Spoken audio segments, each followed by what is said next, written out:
Alors 19 décembre 2020.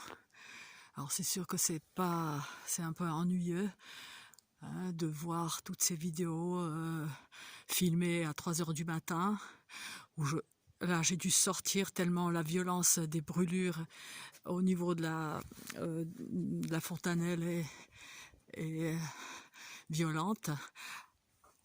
Alors voilà, donc la fenêtre ici, ça c'est la mienne, et ça c'est la fenêtre de l'agresseur, ainsi que celle-ci. Voilà, ça, celle-ci, alors allumée en permanence, peu importe l'heure à laquelle je rentre. Et là, ils s'y mettent certainement à deux. Donc voilà, le harcèlement électromagnétique, agresser à distance une personne blacklistée par des brûlures sur la tête au niveau de la fontanelle. Un espace enfin, comme ça. Non, cette criminalité est présentée pour la première fois devant les Nations Unies par le professeur Nils Melzer. Il s'agit d'une criminalité secrète, d'une criminalité couverte par le secret défense. Au sommet de cette criminalité, il y a des commanditaires des complexes médico-militaires, mais qui sous-traitent aux crapules alentour de la cible, puisqu'il faut trouver des ordures alentour de la cible qui puissent torturer une cible blacklistée. Voilà, là, tiens, c'est un peu...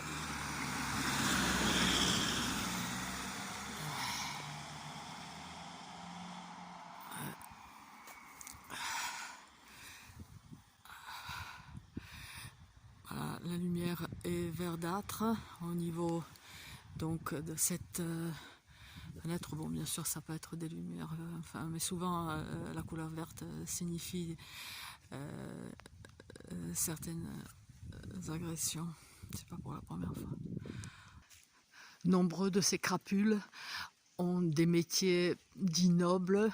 Nombreux d'entre eux sont des pères de famille. Nombreux aussi sont des mineurs. Voilà. On torture dans les immeubles français. Et pas que, hein, c'est une criminalité qui est répandue à travers la planète. Il n'y a qu'aujourd'hui qu'elle commence à sortir au grand jour, donc par l'enquête du professeur Nils Melzer. Voilà, je suis une des cibles blacklistées.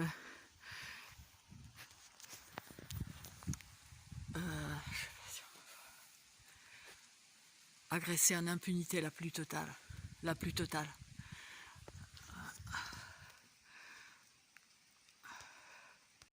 Donc brûlée au sommet de la tête. Je suis brûlée à ce niveau-là à peu près.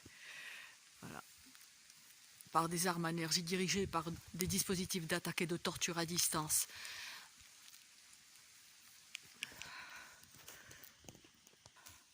Ce lampadaire vient de s'éteindre et de se rallumer.